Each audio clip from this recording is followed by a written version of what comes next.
Audiobook Academy Biography presents Mike Pence.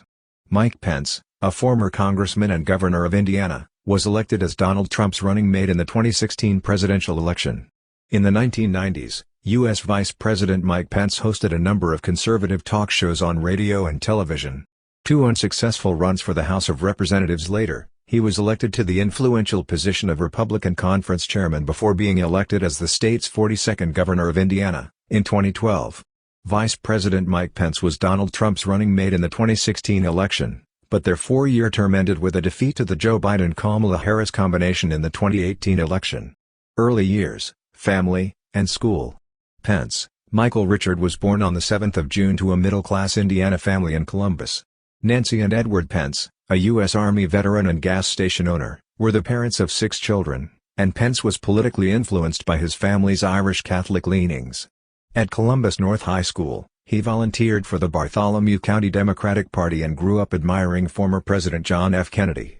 Even though Pence's early years were spent in the church, the Hanover College student became more devout as an adult.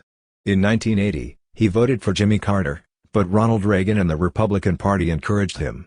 In 1983, he relocated to Indianapolis to attend Indiana University McKinney School of Law, where he graduated in 1986 with a J.D. in history. Pence grew up in a devout environment, but it wasn't until he was a college student at Hanover College that he became a born-again evangelical Catholic. Family. Since 1985, Pence and his wife Karen have been together. Karen is a former elementary school teacher who has also worked with youth-related nonprofits. Michael, Charlotte, and Audrey are the couple's grown children. Career. A year after graduating, Pence began working as a lawyer in private practice and also served on the board of the Marion County Republican Party. In an attempt to make a wider impact, he ran for Congress twice, losing to Democrat Phil Sharp in 1988 and 1990. Devastated by his own attack commercials, Vice President Mike Pence wrote an essay called Confessions of a Negative Campaigner in 1991 and promised to preach a good message going forward. In the meantime, he continued to gain notoriety. From 1991 to 1993, Pence served as president of the Indiana Policy Review Foundation, a nonprofit organization that aims to improve public policy in Indiana. As Rush Limbaugh on Decaf, Pence was unapologetically conservative, but he was praised for his level-headed demeanor and willingness to listen to dissenting opinions. Broadcasting began in 1994 with his syndicated radio show, and he went on to anchor a morning show on television the following year. U.S. legislator.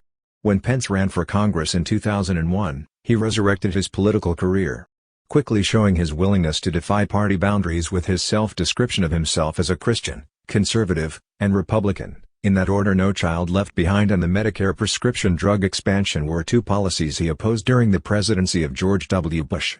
Despite the fact that his positions drew criticism from party leaders, they helped him win re-election 5 times. As a rising Republican star, Pence was named chairman of the Republican Study Committee in 2005. John Boehner of Ohio defeated him in 2006 for the role of minority leader, but 2 years later he was unanimously elected to the influential position of Republican Conference Chairman. Indiana Governor Mike Pence, a fiscally conservative Republican, was one of the most vocal critics of the federal bailout during the financial crisis of 2008. Aside from being a vocal supporter of Planned Parenthood's defunding, his social beliefs also gained attention. Governor of Indiana. Indiana Governor Mike Pence stated in 2011 that he would compete for re-election in 2012. In spite of the fact that he was well known and had a platform focused on tax cuts and job growth, he found himself embroiled in a fiercely competitive battle against Democrat John Gregg. Pence sealed his congressional files after taking office as governor, and they are now on display at Indiana University Bloomington. The donation agreement stipulates that until December 5, 2022, or the donor's death, whichever comes first, the public cannot access his records from the 12 years he spent in Congress. In 2013, Pence signed off on the largest tax decrease in Indiana history with a $1.1 billion rebate. And he passed into law the first pre-K funding program in the state, and he directed money toward infrastructure upgrades.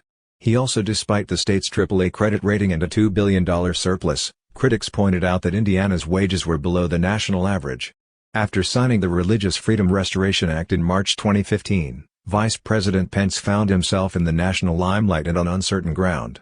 With the intention of protecting businesses that did not wish to engage in gay marriage, Pence was compelled to change the bill to include exemptions for LGBTQ populations because of opposition from moderate members of his party and corporations that threatened to leave the state. Furthermore, in the spring of 2016, he was criticized for passing a bill that would have prohibited abortions if the fetus was disabled. Running mate of Donald Trump. After announcing his desire to compete for a second term as governor, Pence returned to the national spotlight when he emerged as Donald Trump's vice presidential contender.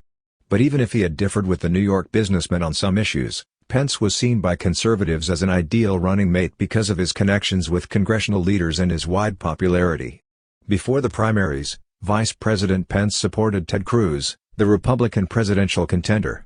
On July 15, 2016, Trump tweeted that Pence had been chosen as Trump's running mate. "A guy of dignity and character and honesty," Trump said of Pence at a press conference the next day. According to Trump, "If you look at one of the key reasons that I chose Mike, and one of the reasons is party unity," he admitted.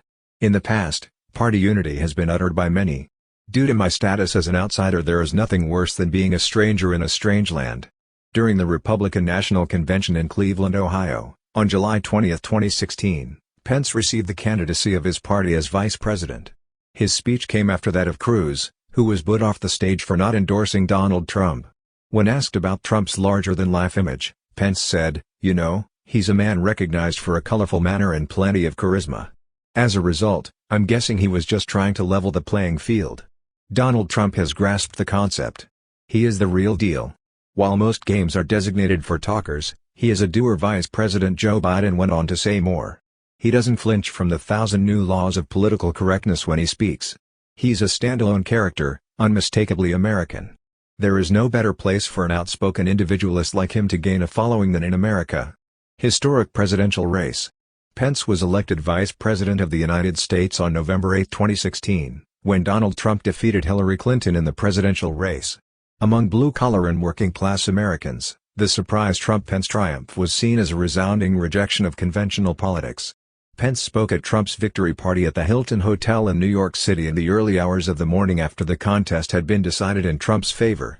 "This is a once-in-a-lifetime event. Historic events are taking place right now," Pence spoke to the people in the throng. "The people of the United States have spoken, and the people of the United States have elected a new leader." Vice President Mike Pence replaced New Jersey Governor Chris Christie on November 11 as the leader of Trump's transition team. According to Pence's office, he will serve as Indiana governor until January 9, 2017, when his tenure expires. When Pence returned to Indiana, he found himself embroiled in a legal struggle to keep the contents of an email from a political ally secret. With Pence's announcement that Indiana would file suit against President Barack Obama's executive actions on immigration, the email was linked.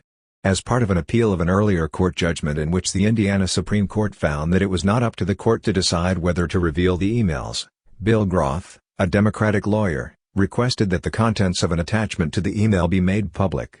The defense team for Vice President Pence reacted by claiming that the contents of the email were exempt from disclosure due to the Access to Public Records Act of Indiana. The Vice President of the United States. On January 20, 2017, Pence was sworn in by Supreme Court Justice Clarence Thomas on the steps of the U.S. Capitol. Before Donald Trump was sworn in as the 45th President of the United States, Vice President Pence took the oath of office. The Vice President spoke at the March for Life anti-abortion protest in Washington, D.C., a week after his inauguration. In his pre-marching remarks, Vice President Pence promised demonstrators that he would not tire of their demands. "No rest for us until we re-establish a culture of life for ourselves and our descendants." Trump government backing for the initiative was also stressed by Vice President Pence. "This administration will work with Congress to prohibit government funding of abortion and abortion providers," he added. "And we'll use those funds to improve access to quality health care for women around the country." Trump's executive order banning immigrants from 7 Muslim-majority countries for at least 90 days, temporarily halting refugee admission for 120 days, and permanently barring Syrian refugees were all championed by Pence in the first weeks of Trump's presidency.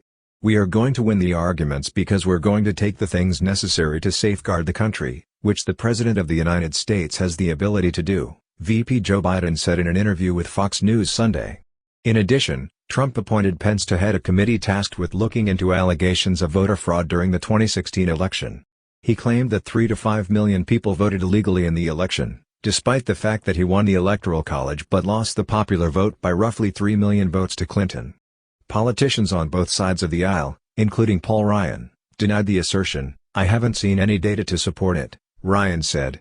"There is no doubt about what I'm saying." During an interview with Fox News, Vice President Mike Pence emphasized the importance of upholding the one-person, one-vote idea as a cornerstone of our democratic process. "On behalf of the President, I'll be leading a panel that will investigate this matter for the sake of transparency, and I look forward to doing so." Additionally, Vice President Pence was a key player in Trump's nomination of Betsy DeVos to be Secretary of Education. In the face of opposition from Democrats and teachers' unions, the Senate came to a 50-50 tie on the appointment of DeVos, a billionaire charter school enthusiast with no public school experience. Lisa Murkowski and Susan Collins of Alaska were joined in voting against DeVos by their Republican colleagues. First-time Vice President has had to break a deadlock in a cabinet nomination. Vice President Pence cast his historic tie-breaking vote on February 7, 2017. Controversy over Michael Flynn. As soon as Michael Flynn's lies were exposed, Vice President Pence learned that another Trump appointee, National Security Advisor Michael Flynn, had been dishonest about his contacts with Russian Ambassador Sergei Kislyak prior to the election of Donald Trump. To the dismay of the Trump administration's publicists, Flynn spoke informally with the ambassador of Russia before President Trump took office about U.S. sanctions on Russia. At a CBS News special titled Face the Nation, Vice President Pence said Flynn told him that he and Kislyak did not discuss anything relating to the United States' decision to remove diplomats or apply censure against Russia. "Unfortunately, due of the quick speed of events, I mistakenly briefed the Vice President-elect and others with incomplete information regarding my phone talks with the Russian ambassador," Flynn stated in his resignation letter. "Sincere apologies from me have been accepted by both the President and the Vice President." The unusual text on Pence's personal website began circulating a few weeks later, prompting speculation that the site had been hacked. Apparently, viewers were misled by a Funny or Die created parody site that claimed to be run by the Vice President of the United States. Taking a new turn. In contrast to President Trump, Vice President Pence is considered to have built excellent relationships with his predecessors in the White House administration. Vice President Joe Biden and Dick Cheney met at least once a month in November 2017, according to an article in the New York Times. Former vice presidents reportedly shared experiences and insights learned from their time in office during their meetings. More than 16 years after the conflict began, Vice President Mike Pence made a surprise visit to Afghanistan in late December. Pence told Afghan authorities, "We've been on a long road together, but President Trump made it clear early this year that we are with you." Pence made a trip to the Middle East in January 2018, just a few weeks after President Trump made headlines by recognizing Jerusalem as Israel's capital. A large part of this journey was spent supporting Christian minorities in the Middle East and working with U.S. partners to combat terrorism, while he also tried to mend fences with Arab leaders. As it turned out, the recognition of Jerusalem by Jordan's King Abdullah II and the United States Vice President Mike Pence did not go as planned, with the latter refusing to meet with the former Palestinian Authority President Mahmoud Abbas. It wasn't until weeks later that Pence became a major player in the Pyeongchang Winter Olympics politics. Openly homosexual figure skater Adam Rippon denounced Pence's appointment as leader of the U.S. delegation, alleging that he harbors anti-LGBTQ views. In addition, Rippon is said to have turned down Pence's invitation to meet, despite the VP's office's denials. Pence sent a strong message to North Korea before the commencement of the Olympics by announcing that additional penalties would be imposed.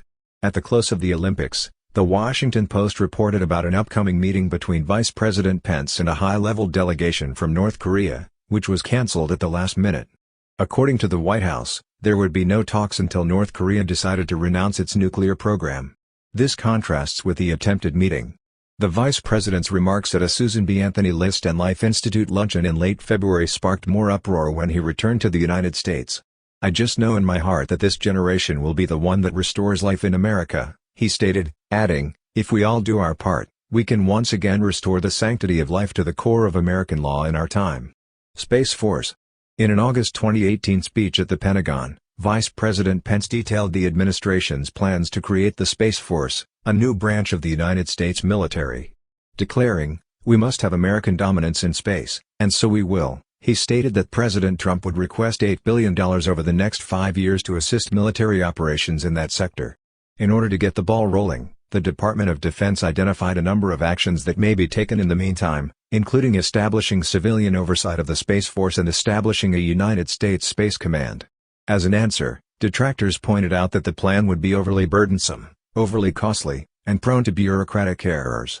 It wasn't long after that Pence found himself at the center of a House investigation into President Trump's impeachment after the Washington Post revealed that the vice president had tried to persuade Ukraine into investigating 2020 presidential rival Joe Biden.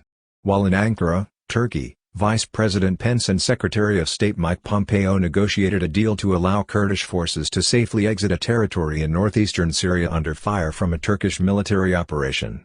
Reaction to coronavirus. When the coronavirus first emerged in China, President Trump declared on February 26, 2020, that Vice President Pence would oversee the administration's response. When he was governor of Indiana, Pence emphasized the importance of state and local governments and health authorities working together to respond to infectious diseases, and said he would determine the best options for action to ensure the safety and well-being and health of American citizens, citing his experience with MERS. In order to keep up with the president's shifting statements, Pence concentrated on coordinating with governors and addressing issues of supply shortages during his regular news briefings, which were eventually overshadowed by Trump's presence. It was reported that 5 million tests would be distributed this week by the end of the day on Monday, March 9. The vice president's decision to visit the Mayo Clinic in Minnesota without a face mask late in the month drew a lot of attention because of the administration's goal to reopen businesses and schools by April. Melania Trump and President Trump both tested positive for COVID-19 on the same day, on October 2, 2020, for the first time ever. It became out that Pence and his wife Karen had also been tested, but the findings were negative. 2020 vice presidential debate. Pence was grilled by moderator Susan Page and his opponent Kamala Harris at the vice presidential debate on October 7, 2020, about the White House's response to the coronavirus outbreak, which had already claimed the lives of more than 210,000 Americans. According to Vice President Pence, President Trump's decision to ban travel from China was a wise one, and a vaccine will be ready in record time. Aside from the environmental initiatives advocated by the Biden-Harris team, Trump's administration is better suited to support American citizens at home and abroad, he said. Defeat in the 2020 election. On November 7, 2020, Vice President Biden was pronounced the winner of the presidential election after a long and arduous process of counting the ballots, despite Pence having voiced confidence that he would win a second term. While Trump raged against the illegal vote and launched a flurry of lawsuits to challenge the results, Pence urged supporters to stay watchful while the litigation progressed.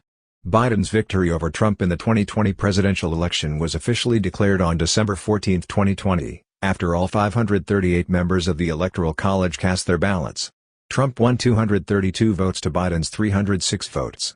Pence, as president of the Senate, was urged to reject the results of contested states when Congress met on January 6, 2021, to formalize the Electoral College decision.